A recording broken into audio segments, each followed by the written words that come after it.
All right. Hello, Girl Scouts.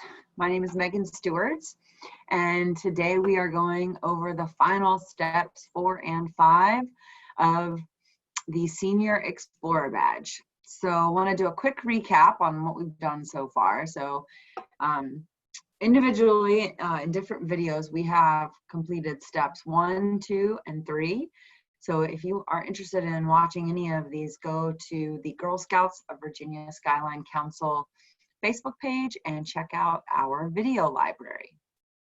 So in step 1, we met Desiree Flores, a local activist and conservationist, as well as organizer in the area. We explored a permaculture farm in step 2.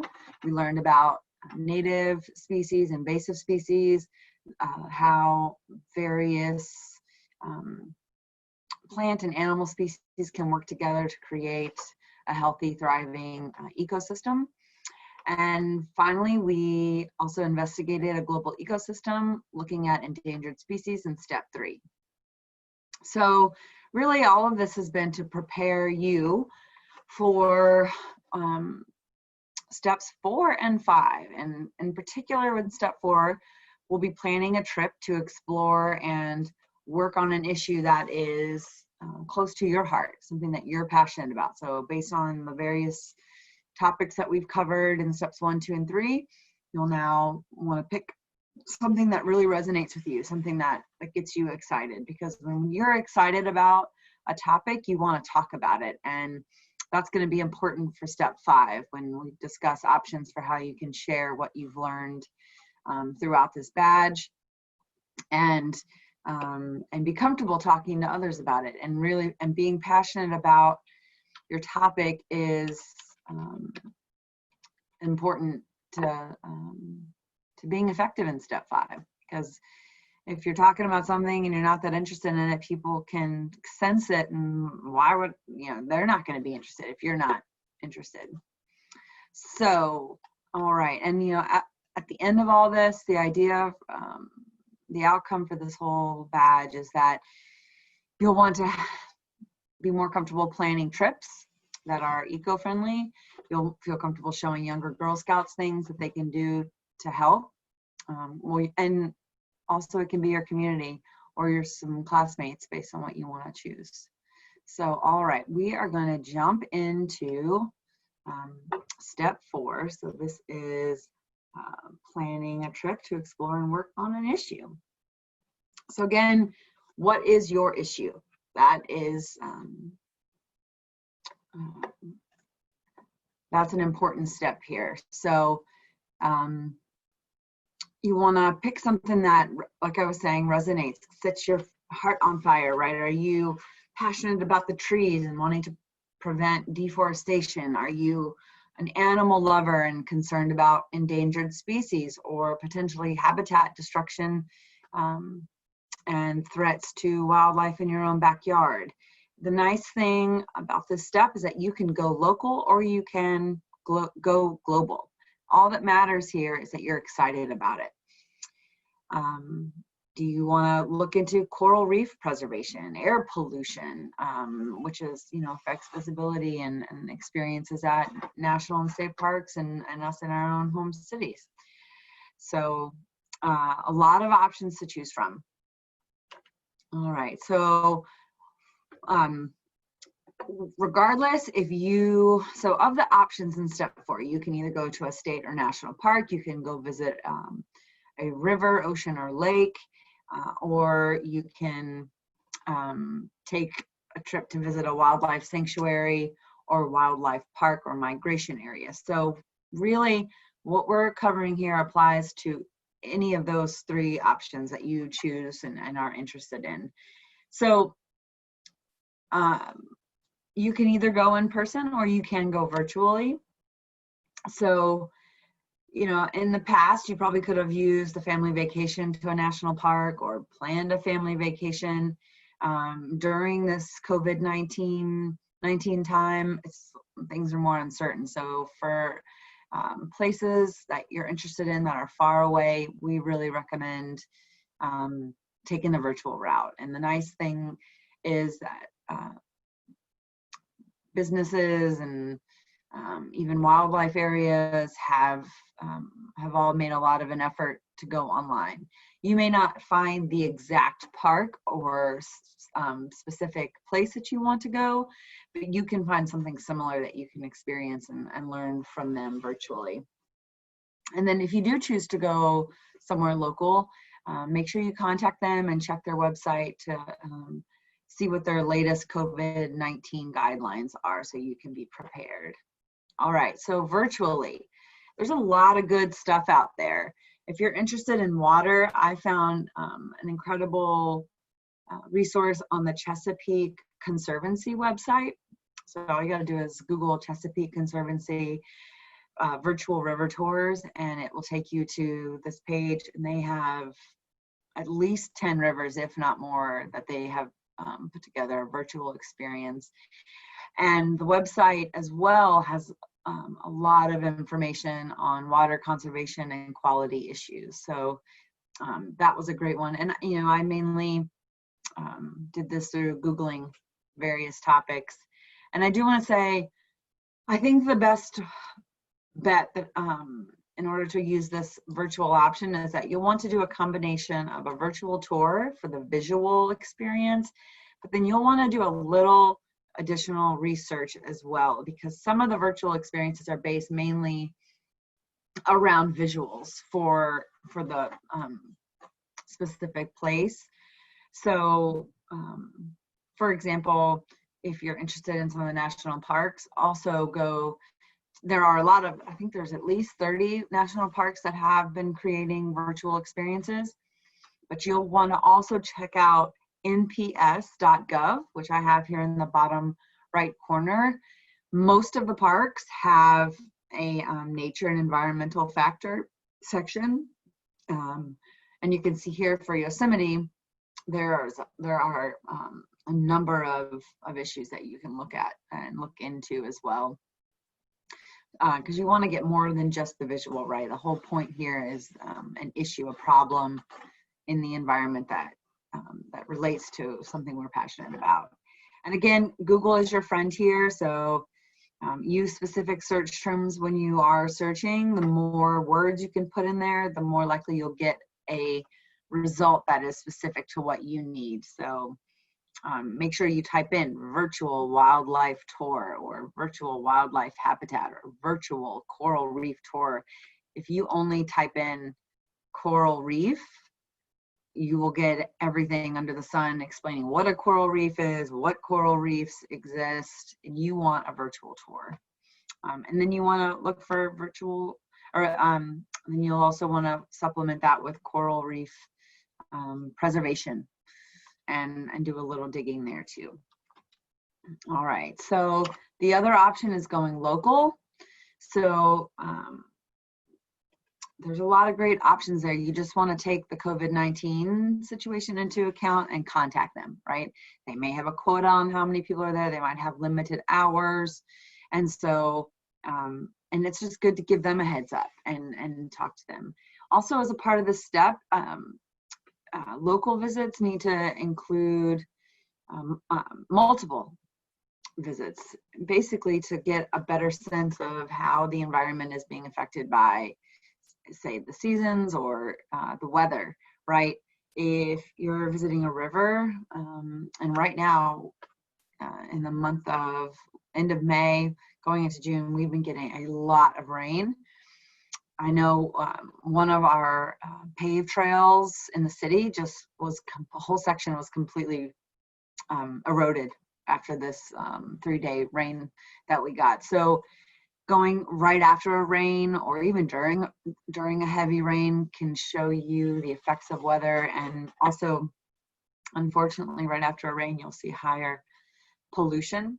The water often stirs up the pollution. And you can also see the effects of a drought, right? You'll see water levels lower, and construction can have a negative impact on places. So definitely, if you're going local, plan to make some return visits as well. You'll want to check your local tourism or local government websites for places or organizations of interest.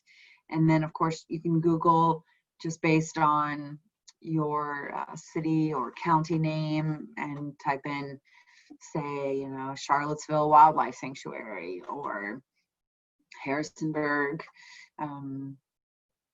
you know, State Park, any of those options. Also, make sure you take lots of pictures, because in step 5, you'll use those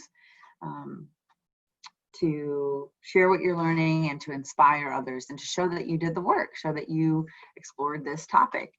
And also, if, say, you know, well, most of these places have staff that are a wealth of knowledge. And so possibly on your visit, you might not run into a staff person, or they might not want to get too close, or you may not want to get too close due to the COVID-19, but following up with a phone call could be a really good way to get some more detailed information from the experts. And they could also tell you some good times to come in, like maybe at sunset is when a certain type of bird comes out and you could see them, or the frogs come out and you could experience them, or they'll know a specific mating time for an endangered species or something like that. So definitely use their websites for information and contact them. And they'll also have the inside scoop on any environmental issues that will be of interest or you could explore. All right. So from there, after you have picked your issue and you planned a trip and you've done a little bit of research around the item, next up is planning a project. And I found an incredible resource on the World Wildlife Fund website. They have incredible, easy projects that you can do at home with minimal resources right now. I know that's a limiting factor for some of us. They have something on recycling water, where you can reuse some of your household water to either minimize the use of fresh water or clean water. It's a gray water exercise, and or you can use it to water your garden. And the habitat model is a really cool experiment and just activity where you create a model version of your neighborhood and explore the specifics of where you live, or maybe the area that you're interested in. There's also organic garden and renewable energy exercises, which really all tie into national or into wildlife, water pollution, water conservation, air pollution, and so, and then if those don't work for you, certainly you can Google more specific environmental projects that you can complete. So that is step 4. And you'll want to work with your family, because they're gonna at least one of your parents will need to go with you if you decide to do a local visit. And if you do a local visit, that also gives you the opportunity to to plan a trip, which is its own experience. And then you'll also want to consider the 7 Leave No Trace principles and really apply their principles to each step of this step as well, like planning a trip and minimizing impact, like when you do go visit a place. I know one issue I often see when I go hiking is people like to make their own shortcuts instead of staying on the switchbacks. And when you become familiar with the Leave No Trace principles, then you realize the importance of staying on the trail. All right. So step 5 is time to decide how you want to share what you've learned. So option 1 is you can make a presentation. Option 2 will be sharing your findings, and option 3 is starting a campaign. And this is where your passion for this topic really comes into play. You're going to share what you've learned, your experience visiting the various places of interest, and then and ultimately the point here is to share what you've learned with others so that they might make a difference as well. So let's look at option 1, making a presentation. So I found that TED Ed, which is if you're familiar with TED Talks, this is specifically for students and educators. So you've got a student track there. You can see the students start here. And just some good examples of interesting presentations if that's the route you want to go. But it doesn't need to necessarily be a PowerPoint or even a talk. You can also do a song or a play or skit, a video. Like, get creative, have fun sharing this important issue to you. And of course, you know, when you start with a presentation, you want to think about your audience. So will it be your troop? Do you want to share this with your classmates or a particular group in the community, maybe your church community? And so then you can, if it's your troop, then you might have a different action item for your troop versus your church, right? You want to be clear on who you want to present this to. And then your purpose will be to inspire your peers to take action. So what is something that they can do with this information? How can they get involved? And of course, have fun and make it exciting, and you know, convey your passion for the topic. If you're excited, they'll be excited. So option 2 is sharing your findings through a blog, or you could even do a video blog called a vlog. And again, Google is really going to be your friend in this COVID-19 time. You can get some really good examples by Googling top environmental blogs and getting inspired. So again, a big focus for you will be identifying what people can do to help. So you want to tell them what the issue is, why it's important to you, your personal story, but then really what can they do to help? That's important to get across regardless of which option you go with. And of course, you can play a song in the background of your blog, or you can make a video to go along with it. Anything that gets you excited and shows some degree of creativity. Basically, same with the presentation, share your passion and inspire people. And of course, use those pictures that you've been taking throughout the experience. And finally, option 3, start a campaign. And this is an exciting option, and there's a wonderful resource called change.org, which will allow you to create your very own petition. And as you can see in this screenshot here on the right, it will take you through at least 4 steps. And down below, they have tips for you to help kind of ensure that you have a successful petition. I would set a goal for yourself, like how many signatures you want to get on your petition. That way you know how many people you need to share it with. A typical rule of thumb is that if you say you want to target 50 signatures, you should try to share this with at least double the number of people. So you would want to get this petition in front of at least 100 people, just to kind of give you a good shot at achieving that goal. And then of course, spread the word. So get creative, use social media, create a Facebook page and your own kind of marketing campaign. Look into some marketing campaign ideas, and start with friends and family and ask them to share. And also, you know, you can ask for feedback and make some adjustments, but petitions are good because they give a clear action item. You'll just want to make sure that once you're done with the petition that you also have someone to hand it off to. So maybe one of those wildlife sanctuaries that you're working with, or that you visited, you could talk to them, or a state or national park, and you could talk with them and see what issues they need help with, and they could use a petition for. So there's a lot of good options, and there's there's a lot of work in this, but when you're passionate about something, it's fun, and this is really important work. Environmental advocacy is how actually environmental advocacy is how we have the state and national parks that we do today. You're looking at a picture of Yosemite National Park in Northern California. It's one of my personal favorite places on earth.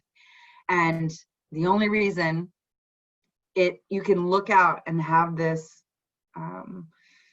pristine view is because of a man named John Muir, who in the 1800s visited this region. He was from Wisconsin, and he fell in love with this beautiful place. It's one of the most, I think, special places on earth. And because of him, he fell in love with it, and he started writing to our government and speaking to local influencers and talking to the people as well, and advocating to preserve and protect Yosemite National Park. And he even got the president at the time, Theodore Roosevelt, to come out, and just the two of them, something that would be unheard of today, but just the two of them went out backpacking in Yosemite National Park for 3 nights, or maybe it was 3 days and 2 nights. And when they came off that trip, President Roosevelt, Theodore Roosevelt, declared the importance of these national monuments, and from then on was the president who helped protect these incredible pieces of land so that we could enjoy them for generations to come. And that is the result of environmental advocacy.